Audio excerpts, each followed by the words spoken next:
बाबू शोभाराम राजकीय कला महाविद्यालय अलवर में अध्ययनरत भूगोल के विद्यार्थियों का आज की ऑनलाइन क्लास में मैं डॉक्टर सत्यदेव उन्हें स्वागत करता हूं। भौतिक भूगोल की इस क्लास में आज हम नदी के कार्यों के अंतर्गत नदी के परिवहन कार्य एवं नदी के निक्षेपात्मक कार्य की विवेचना करेंगे। जैसा कि पूर्व की क्लास में हमने आपको बताया था कि नदी 3 प्रकार से अपना कार्य संपादित करती है। नंबर 1 नदी का अपरदनात्मक कार्य, नंबर 2 नदी का परिवहन कार्य और नंबर 3 नदी का निक्षेपात्मक कार्य। इन तीनों कार्यों को सम्मिलित रूप से नदी के त्रिकट के नाम से जाना जाता है। नदी के त्रिकट के अंतर्गत आज की जो क्लास है उसमें सबसे पहले हम बात करेंगे नदी का परिवहन कार्य। नदी का परिवहन कार्य भी महत्वपूर्ण माना जाता है, जिसमें अपरदित पदार्थों को नदी ढोकर ले जाती है। सैलिसबरी के अनुसार नदी का एक प्रमुख कार्य स्थल को सागर तक ले जाना है। अब देखिए, जब नदी बहती है तो अपने अपरदन कार्य के द्वारा जो चट्टानों को घिस करके, रगड़ करके, तोड़ करके जो अपरदन सामग्री जो ले जाती है एक स्थान से दूसरे स्थान पर, उसे नदी का परिवहन कार्य कहा जाता है। अर्थात नदी अपने साथ में अपरदित पदार्थों को ढोकर ले जाती है, यही नदी का परिवहन कार्य है। अर्थात अपरदन सामग्री का परिवहन करती है। सैलिसबरी एक विद्वान था, उसने कहा भी था कि नदी का एक प्रमुख कार्य है स्थल को सागर तक ले जाना। अर्थात स्थलीय चट्टानों को, स्थलीय अपसादों को समुद्र तक नदी ढोकर के ले जाती है। यह नदी का परिवहन कार्य है। परिवहन कार्य जो नदी द्वारा संपादित होता है वो विभिन्न रूपों में संपादित होता है। अर्थात उसके अनेक रूप हैं जिनके अंतर्गत या जिनके तहत नदी अपना परिवहन का कार्य करती है। नंबर 1 है लुढ़क कर्षण या ट्रैक्शन। जैसे चट्टानी टुकड़े, चट्टाने नदी के वेग के साथ, नदी के परिवहन के साथ लुढ़क करके चलती हैं। नंबर 2 घुलकर, इसको बोलते हैं साल्टेशन, कि नदी का जो परिवहन कार्य है उसी के अंतर्गत नदी के जल में चट्टानें घुल करके बहती हैं। नंबर 3 लटक करके और नंबर 4 उत्परिवर्तन, अर्थात उछल कर, या जिसको साल्टेशन बोलते हैं, कि उछल कूद करते हुए नदी परिवहन के साथ साथ, नदी के अफवाह के साथ साथ चट्टानी टुकड़े अपसाद बह करके चलते हैं।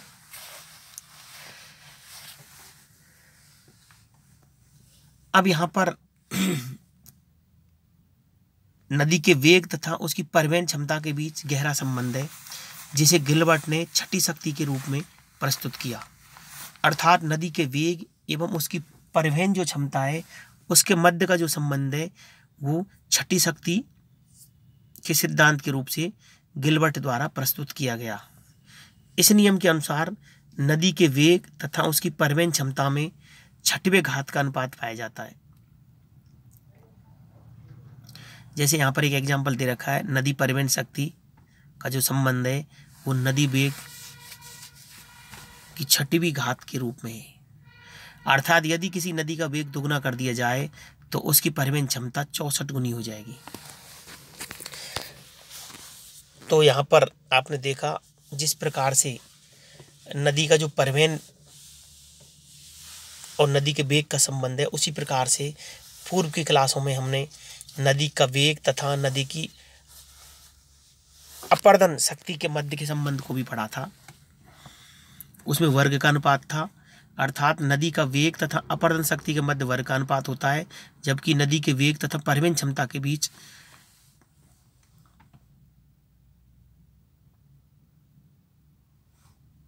छठवें घात के अनुपात के रूप में संबंध पाया जाता है।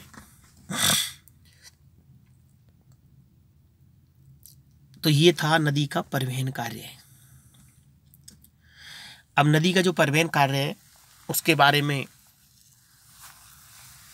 मैं दोबारा आपसे पुनः इस क्लास में रिपीट कर रहा हूँ कि जिस प्रकार से नदी का अपर्दन कार्य होता है उसी प्रकार से नदी परिवहन का कार्य भी करती है।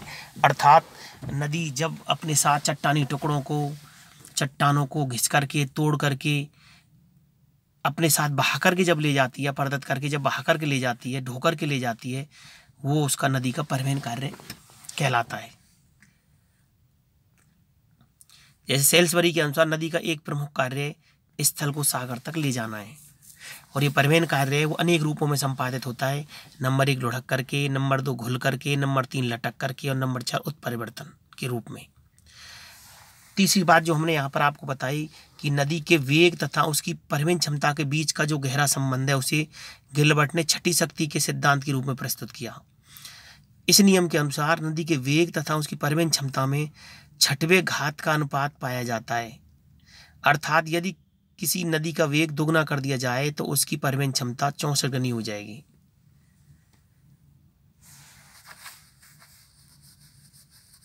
जबकि यदि हम ये कहें यदि किसी नदी का वेग दोगुना कर दिया जाए तो उसकी अपरदन शक्ति क्या होगी, 4 गुनी हो जाएगी।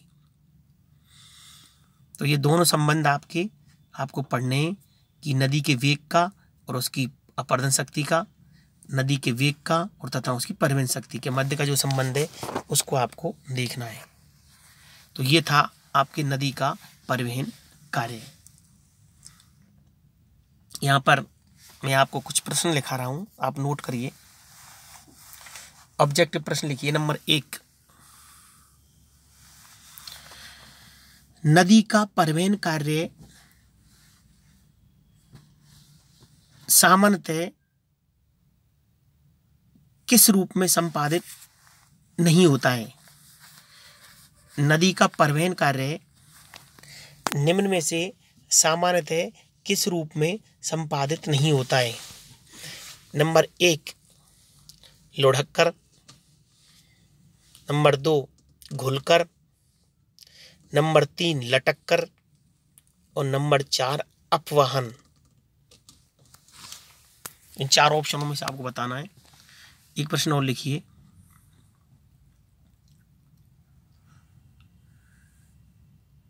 यदि किसी नदी का वेग दोगुना कर दिया जाए तो उसकी परिवहन क्षमता कितनी हो जाएगी? यदि किसी नदी का वेग दोगुना कर दिया जाए तो उसकी परिवहन क्षमता कितनी हो जाएगी?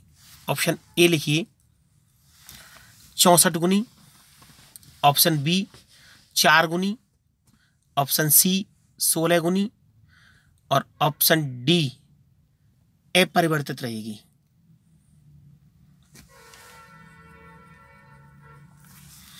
एक प्रश्न और लिखिए। गिलबर्ट के छठी शक्ति के सिद्धांत को प्रस्तुत कीजिए। गिलबर्ट के छठी शक्ति के सिद्धांत की विवेचना कीजिए।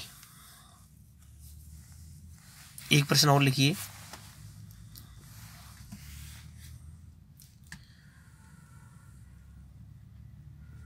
नदी का परिवहन कार्य किन किन रूपों में संपादित होता है? विवेचना कीजिए। नदी का परिवहन कार्य किन किन रूपों में संपादित होता है? विवेचना कीजिए। तो इस प्रकार से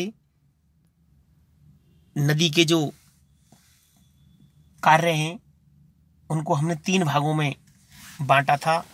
नंबर 1 नदी का अपरदनात्मक कार्य, नंबर 2 नदी का परिवहन कार्य और नंबर 3 नदी का निक्षेपात्मक कार्य।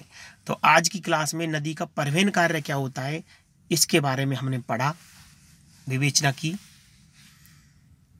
इसको आप लोग घर पर पढ़ें, समझें और अगली क्लास में हम नदी का जो निक्षेपात्मक कार्य है तीसरा, क्योंकि नदी के जो कार्य थे उसमें हमने कहा था कि इनको नदी के त्रिकट कार्य के रूप में जाना जाता है। नदी के त्रिकट कार्य नंबर 1 अपरदन कार्य, नंबर 2 परिवहन कार्य, नंबर 3 निक्षेपात्मक कार्य। तो यहाँ पर जो तीसरा जो कार्य है नदी का निक्षेपात्मक कार्य, उसके बारे में हम अगली क्लास में पढ़ेंगे। आप लोगों ने बड़े धैर्य से क्लास को सुना, पढ़ा। आपका बहुत बहुत धन्यवाद। Thank you so much.